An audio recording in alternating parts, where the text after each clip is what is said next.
Hi there, I'm instructor David Insminger and I teach English, Composition, and Humanities at Lee College in Baytown, Texas. And for the next 25 minutes, we're going to be discussing punk rock, that explosive genre that broke out and erupted across places like Britain and America during the mid-1970s. It was a time of great disruption. And some of you may have heard of the bands like the Sex Pistols, the Clash, the Buzzcocks in Britain. And then in America, we had the Dills, we had the Screamers, we had Blondie, Talking Heads, the Ramones, all sorts of them, all the way from Cleveland to San Francisco to Los Angeles to New York at clubs like CBGB.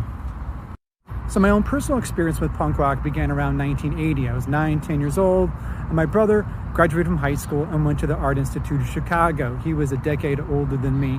He did performance art, he worked in a club, and he immersed himself in the scene. He would go see bands like The Cramps, Black Flag, Suicidal Tendencies, and Dead Kennedys, and we'd come home with these stories. Plus, he would always gift me fanzines that smelled like cigarettes and had all these outrageous bands in them, and LPs and 45s, Sisters of Mercy, Public Image, Susie and the Banshees, all kinds. My sister, on the other hand, was into the slightly softer, slightly more glam side, slightly more roots rock side of things like David Bowie, Iggy Pop, 999, and the Gun Club. And so for the first half decade, I immersed in their stories and the fanzines they would buy me. And I would go rent videos at the local stores that showed me this side of life that seemed quite thrilling, quite dangerous, and quite intense. By 1987, I started a fanzine called No Deposit, No Return. And that is one thing I want you to remember about the punk rock genre. It was an underground movement driven for the people, by the people, and it was empowering in the sense that one day I woke up and decided I wanted to participate, I wanted to make music reviews, I wanted to interview bands, I wanted to make Xerox art, and I just did it. And I've been doing it ever since in the form of books and other things. Another thing that became very prevalent was what we called self-made media, or do-it-yourself media, these things called fanzines. And they create these networks not only across one country, but transatlantic as well. So you're writing to people, you're writing to bands, you're communicating in columns, you're sending in letters, all that happening, creating this very interesting counterculture underground network. Now, in my case, when I turned about 16 or 17, I decided to make a fanzine, cover local bands, write about records in the review section and whatnot, enlist a couple friends to make art, do photos, and I would give it to my father, and my father would bring it to his business, and he'd print out, by the Xerox machine, 75 copies, which I would in turn mail out or distribute or hand out at shows. And that was the beginning of my journalism, and I've been doing it ever since. And that was true for a lot of people across America. And punk rock attracted people from across the creative spectrum. We had people working in Super 8 films, shooting people like Joy Division. We had people working in early video, like Target Video in San Francisco. We had people working in clothing design, like Vivienne Westwood in London. And we had people who were designers working on fanzines or putting together 45s for bands or putting together flyers or posters for concerts. And so it was this incredible phenomenon that cut through all those layers of the creative communities and brought them together into this very energetic scene. So by age 15, 16, I had been part of that culture for almost 5 years, but only from the outside, experiencing it through the fanzines, through the videos that I would watch, and through the conversations of my siblings. But then I started joining bands, and I started to go see shows, and I started making flyers. In fact, the first flyer I made was for the band called The Adolescents.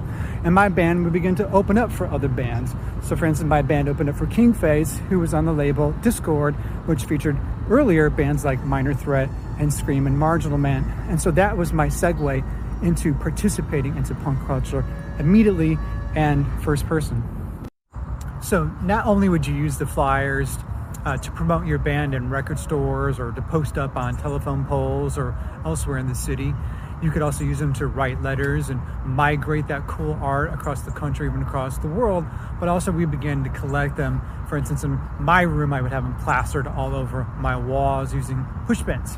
But my friend Rad Rich, who was a black punk rocker, actually liked to collect them, and then he would glue them onto cardboard and begin to put them all over his room. So here's some great examples.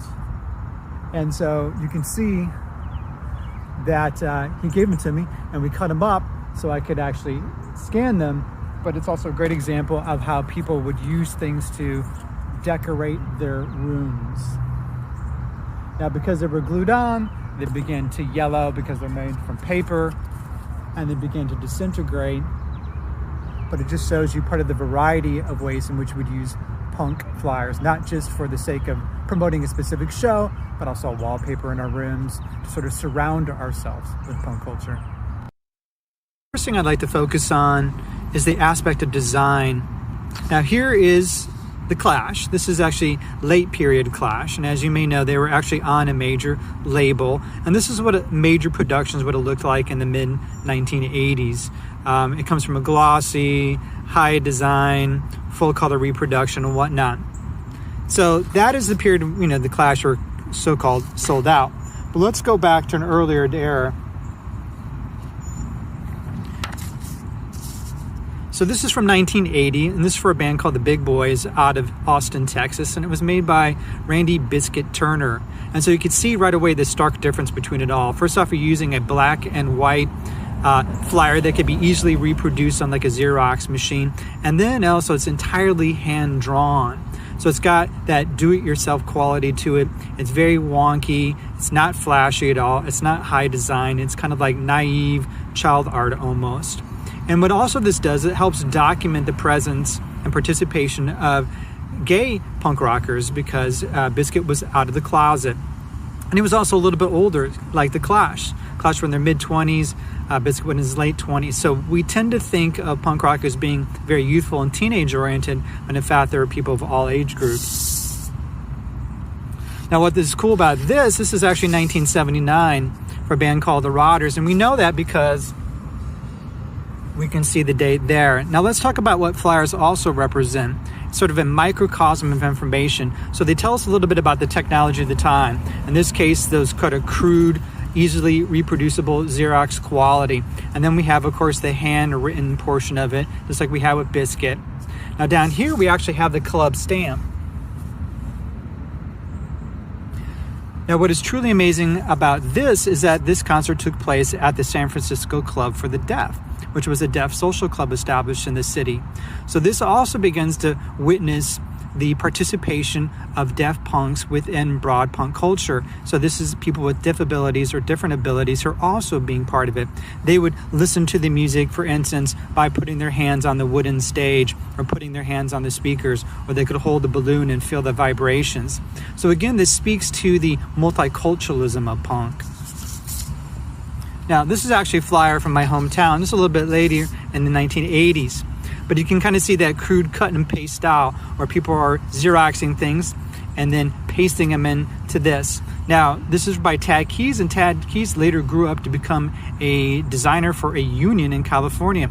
So this is sort of his beginnings. And of course, we still have those crude, hand-drawn portions. And we also have the calendar. So this tells us who is upcoming in the shows. And also tells us about where it's taking place. So the Polish Falcons Club is a social organization in Rockford, Illinois that appealed to the immigrant community. Now, Rockford had a lot of Ukrainians, Finns, Swedes, and Polish people, so this makes sense. And Tad Key and his crew, which at times would include me, would rent it. I think it was about $300 and have these shows for these touring bands, but also featuring nearby regional bands like Inspector 12. So it tells us also about the economy, $6 at the door. We would sell Coca-Cola and stuff there for about $1.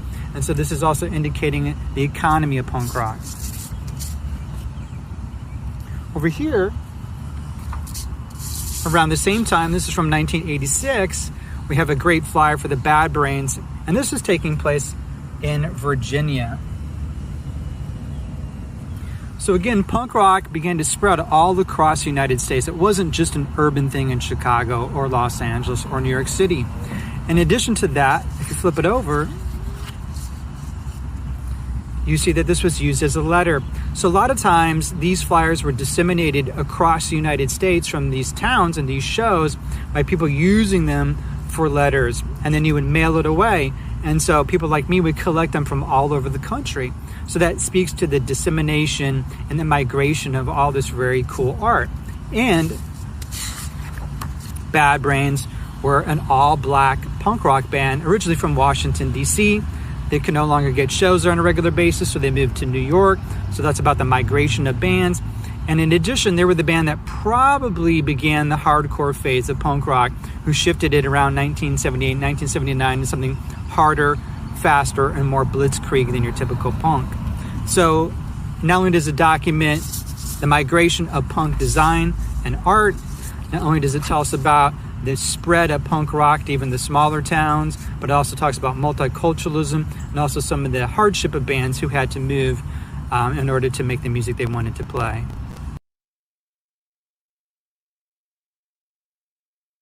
So punk rock attracted people from across the creative spectrum, including some really incredible photographers.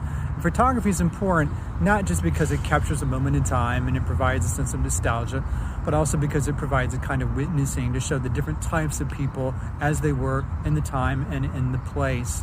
Now, a great example is how it documents the multiculturalism and pluralism of punk rock and the different stripes and types of people who got involved. So for instance, in Austin, Texas, you had the radical punk band called The Dicks, led by Gary Floyd. So there's him with his choppy hair and his badge in the backyard of Texas. Now, what this proves is that punk rock included slightly older people, gay people, slightly larger people, Maoist, and later on, a person who would study Eastern spirituality. And here's a picture of him in drag. So it reveals the gender bending, the multiple identities at play, and that sense of queer culture. And also that sort of inherent sense of tribalism that came with it. So punk rock by no means was a straight white phenomenon. It was much more diverse than that, and photography is one way that we can prove it. Now, in typical classic rock style, you would go to a massive venue, an amphitheater, 20,000 people, pay your big ticket money, buy your expensive t-shirt, and that would be your rock and roll experience. But with punk rock, it was an entirely different thing. It was these shoddy, small, claustrophobic, dirty, ramshackle clubs. And oftentimes the line between the performer and the fan got blurred. In fact, sometimes it was entirely destroyed. And so you had people jumping up on stage or pogoing in the audience or spitting on the performers. And so it creates this sort of dynamic that itself was unique, but also misunderstood. And to outsiders, a lot of times, punk music seems very minimal, bare-boned, amateur. And indeed, that's the whole kind of spirit. In fact, what that means is that you're lowering the barriers for participation, that anybody can do it. It's egalitarian, it's democratic, and it's inclusive. And that's a very powerful message to send to people, that you don't have to be an expert, that you don't have to have a lot of guitar technique, that you don't have to have a lot of expertise and lessons on all of that. So in a sense, it's sort of that very democratic spirit in both countries like America and in Britain and elsewhere. And in terms of the disruption, almost everything was disruptive. Think about first just the way you would wear your hair. So in a time when people were wearing long, flowing, wavy hair, you were chopping yours off, coloring it. Later on, you would put it into a mohawk. When people were celebrating the natural body, you were piercing it, something like that, putting a baby pin in your cheek. When people were wearing natural style clothing, organic cotton and whatnot, you'd be wearing torn up things that are pinned back together and spray painted. And instead of saying love and peace, you would say things like hate and war on the back. The band names were outrageous. The Sex Pistols, the Buzzcocks, the Dead Kennedys. And what you were singing about was outrageous. On the Sex Pistols' first album, they were singing about abortion. They were saying that the Queen was going to make you a moron. The Buzzcocks were talking about having an orgasm, songs like Orgasm Addict. And the Misfits were talking about all sorts of bloody, gory, outlandish things. So almost every aspect of punk rock was in some way disruptive. And sure, there were moments in punk rock that seemed very vicious or violent or adrenaline-fueled or aggressive. But there was also another side of it that was all about community bonding, about creating, making, participating, forging, bringing together and uniting across all the difference, because we all felt we were kind of outcast and misfits and different and isolated. So punk rock was that currency and that thread that brought us all together despite our differences, to create something that we thought was profound and about resistance and about pushing ahead agendas of social change, personal liberty, and social justice. To outsiders, a punk concert may appear to be sheer pandemonium and chaos and destruction and disruption. But to insiders, and at the time you have to remember, it was equal parts men and women, queer and straight, and people of color. It was like a steam valve, a way to let off all those energies, and again, break down that barrier between the performer and the audience, which makes it all very participatory and egalitarian and on equal footing. In fact, we call it a liminal space because it seemed like the rules inside the club were different than those outside of the club. So no matter what color you were, what creed you were, what religion, what language, inside that club, you all melded together into this sheer energy and this experience. Sometimes we tend to forget that the genre and the movement and the underground scene were all inclusive back in the day, that it was welcoming to queers and others, men and women and gender benders, transsexuals and straight, that include people from different classes, different backgrounds, different creeds, different nationalities, different colors. And in fact, that really did not begin to change until the hardcore era developed in the 1980s. It became a little more male dominated and the music became a little more hyper aggressive. But I would like you to think of those beginning years of punk rock as something that were truly multicultural, diverse, and pluralistic. Of course, another really important aspect of punk rock was its economy of scale. So if you had money, you can go down to the sex shop and buy some great punk gear by Vivienne Westwood. But maybe you just want to go see a concert by The Clash or The Damned and didn't have any money, you could take a trash bag, put some holes in it, and that would be equally punk rock. Or you could wear a dog collar around your neck or have a baby pin in your cheek. But my favorite punk accessory growing up, because of affordability, was the button, the pin. That's actually one I made for my band Insight in my industrial arts class in high school. We also learned how to develop photography, do offset printing, and silkscreen t-shirts. So the thing about this is that for $1 or $2, you could go put this on and it's sort of your badge of honor, and you could go anywhere. I would walk into a record shop with the Sex Pistols button on and somebody would know immediately that I was into punk culture. And then you start collecting them. Now that's just one bag I have of many. And so it's a great way to get messages out about your band, social messages about your revolt against the system, whatever it may be, all kinds of variety of colors, maybe just a band name, a band cover, some political issue about nuclear war, whatever, peace, anti-animal testing, whatever it may be. So it's cheap, affordable, and accessible. Now, when I would go to Chicago as a small kid, 11, 12 years old, it's probably the only thing I could afford. I could maybe get one album or one cassette and then go get a few of these pins, and you could use your allowance and get all this punk material. So it was a great way to accessorize. It was a great way to show your slogans. It was a great way to share your political beliefs and also signal that you're a part of this musical counterculture. Now, speaking of punk accessories, fashions, and affordability, we can talk about punk patches. So they're a great way for $1 or $2 to accessorize your jacket and to show your punk allegiances and your commitment to punk culture.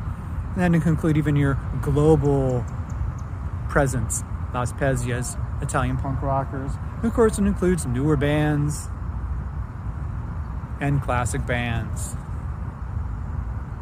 And so for $1 or $2, you could walk the streets or walk the record stores and show off that you're interested in the subculture, how far it goes, what are the interesting trends or subcategories or genres of punk rock you enjoy. And also you can take them off. So if a band sells out, you can remove it. If their political ideas don't gel with yours anymore, you can remove it. Or maybe they just change your style and you can remove it. So it's just this interesting, democratic, affordable accessory and fashion that sort of overtook all of us. So punk rock started off very much sort of a small scale endeavor at these dirty, dingy, cramped clubs. But as we know, things have greatly changed over the decades. And then we can show that through the items. So maybe back in 1978, 1979, you put a handful of cash in somebody's palm in the door of a nasty club. Nowadays, we go to places like here. This is the mid-1990s when I saw the Descendants play a huge show at the Abyss here in Houston with about 1,000 people. And then, of course, even larger scale, that's Off playing at Warehouse Live. And we started developing things like backstage passes. So there we got one for Bad Religion. There we have one for Social Distortion. And so that shows you sort of the growth and the more sort of corporate side of punk rock, to the point where we have laminated backstage passes. And so things like this would develop to give you sort of these access on these big package tours.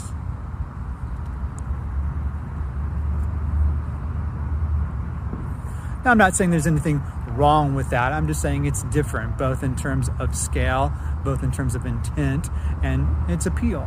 So think about this, 1975, 1976, you would go to these small, cramped, dingy, dark clubs, and now we go to these large amphitheaters with some of the same bands.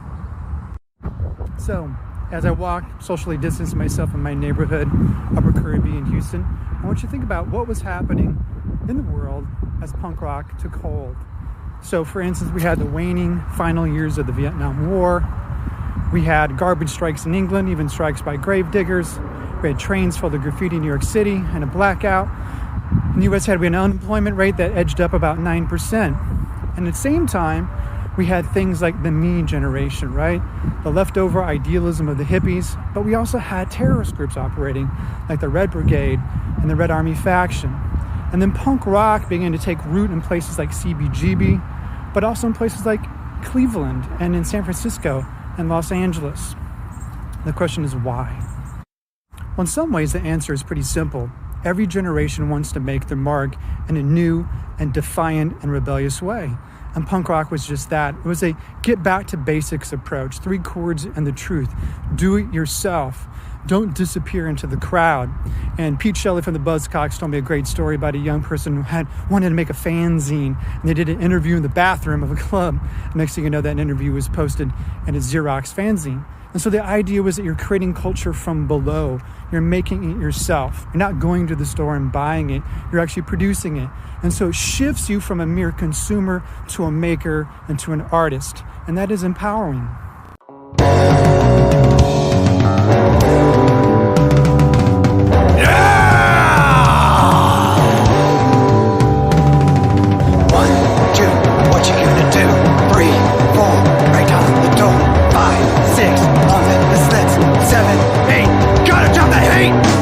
I wanna